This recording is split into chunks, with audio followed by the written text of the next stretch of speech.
వదలడానిక ఇంత టైట్ గా ఏ పట్టుకోండి. వదిలిపెట్టి చూస్తారు. చూడండి వాళ్ళ కళ్ళు మూసుకుంటారు. సిగ్గులేదు ఏయ్ వాళ్ళకా నాకా? నీకు. అబ్బా వదులు. శూన్యమాసం నాన్న 2 రోజులు ఆగాలి. తొందర పడితే మీ నాన్న లాంటి కొడుకు పుడతాడు. ఏయ్, ఏయ్. ఒక వారం రోజుల నుంచి ఎవరితో మాట్లాడకుండా అలా ఒక్కడే కూర్చొని బొమ్మలు గీస్తున్నాడు. జనరల్ గా మేం పిల్లలు గీసే బొమ్మల్ని బట్టి వాళ్ళ మానసిక ఎదుగుదలను వాళ్ళ ఓవరాల్ డెవలప్మెంట్ ని అసెస్మెంట్ చేస్తూ ఉంటాం. ఇదిగో ఇవే లాస్ట్ 1 వీక్ గా విక్కీ గీసిన బొమ్మలు. అన్నిట్లోనూ ఒకటే థీమ్, విక్కీ, విక్కీ పక్కన మనిషి. ఆ పక్కనున్న మనిషి ఎవరో మీరు గుర్తుపట్టగలరా? కాస్త పోలికలు అవి చూస్తుంటే మా నాన్నగారులాగా ఉన్నారండి. ఓ విక్కీ తాతగారా? ఆయన విక్కీతో ఎక్కువ టైం స్పెండ్ చేస్తుంటారా? లేదండి, ఆయన విక్కీ పుట్టక ముందే చనిపోయారు. ఓ సారీ అండి. అండ్ 1 మోర్ థింగ్, తను ఒక్కడే కూర్చుని ఎవరితోనో మాట్లాడుతూ ఉంటాడని కొంతమంది పిల్లలు నాతో చెప్పారు. ఇంట్లో కూడా ఇలాంటి బిహేవియర్ ఏమైనా అబ్జర్వ్ చేశారా? ఈ మధ్యనండి కొత్త ఆట మొదలు పెట్టాడు. అడిగితే వాళ్ళ తాతగారితో మాట్లాడుతున్నా అంటాడు. జనరల్ గా చిన్న పిల్లలు రకరకాల బిహేవియర్స్ చూస్తూ ఉంటాం. వయసు పెరగడంతో పాటు అవి కూడా మారుతూ ఉంటాయి. Nothing wrong with him. He's a very intelligent boy. ఇదొక చిన్న ఫేస్ అనుకుందాం. ఎందుకైనా మంచిది ఒక చైల్డ్ సైకాలజిస్ట్ కి చూపించండి. చైల్డ్ సైకాలజిస్టా? డోంట్ వరీ, విక్కీకి ఏం కాలేదు. ముందు జాగ్రత్త కోసం, జస్ట్ మన మైండ్ లో డౌట్స్ క్లియర్ చేసుకోవడం కోసం.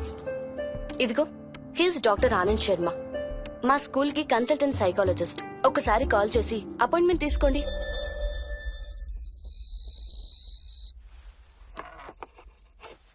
ఇటిచ్చేయండి. మోహిని, నేను ఇప్పుడు మీ అత్తయ్య దగ్గరికి వెళ్తా. సేమ్ మన ఇంట్లో డస్ట్ బిన్ లాగే అని నోరు తెరుస్తుంది చూడు. తినడం అయిందిగా, వెళ్ళి మంచం ఎక్కండి. ఏమన్నాడీనా? అబే ఏం లేదమ్మా. ఏమి అనుకుంటా ఊరికే నవ్వుతున్నారా? నన్ను ఏదో ఒకటి అనందే ఈయనకి తినదరగదు, నిద్ర పట్టదు. అబ్బా నేను నిన్నేమి అనలేదే బాబు. కాసేపు వాళ్ళని ఫ్రీగా వదిలేయి. రాత్రి 10 అయింది, పదా పడుకుందాం. ఈ 2 రోజులు నేను మోహిని పడుకుంటాం, మీరు వాడు పడుకోండి. ఓహో ఈ స్కీమ్ పెట్టావా? అమ్మా Mohini, Mohini all the best. రేపొద్దుటికి నీకు చెవుడు రాకుండా ఉంటే నీకు ఇంకో సూపర్ మ్యాటర్ చెబుతా. చెవుడా? నాకు చెవుడు ఎందుకు వస్తుంది మావయ్య?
ఎక్కడికి వెళ్ళిపోతున్నావు? ఏ, వదులు వదులు, నేను స్నానం చేయాలి. నేను ఉంటే చేయకూడదా? ఛీ, వెళ్ళు.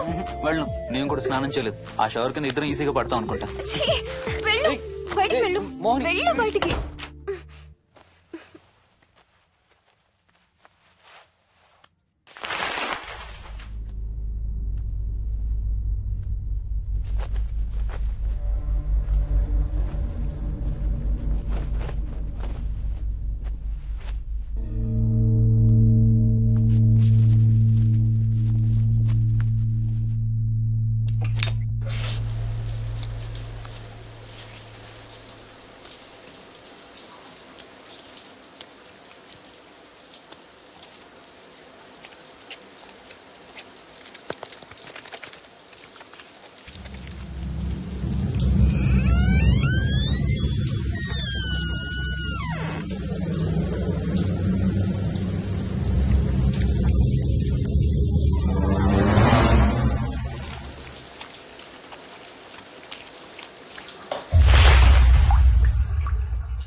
కాలనీ అంతా ఓ రౌండ్ వేసి వచ్చాను రా. ఊరంత ఉంది.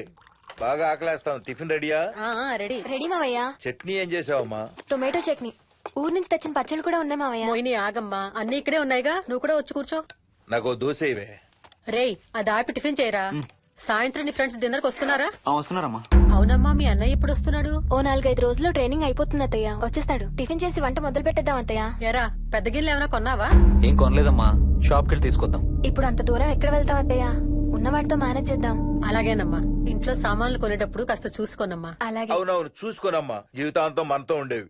నచ్చకపోతే ఇంట్లో ఉంచుకోలేం, అలాగని బయట పారేయలేం. Stop it Ranga.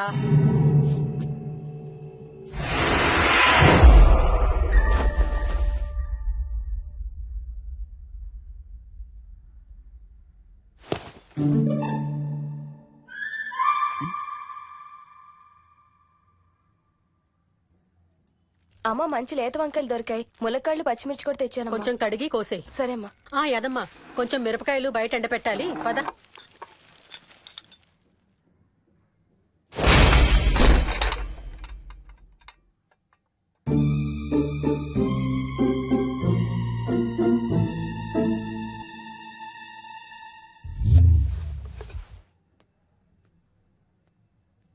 బుద్ధుందా? మామయ్య చూశారు. ఏం చూసారు? నువ్వు చేసిందే చూశారు. నేనేం చేశాను? టేబుల్ ఎందుకు దన్నావు? ఎందుకు తన్నాను తెలీదా?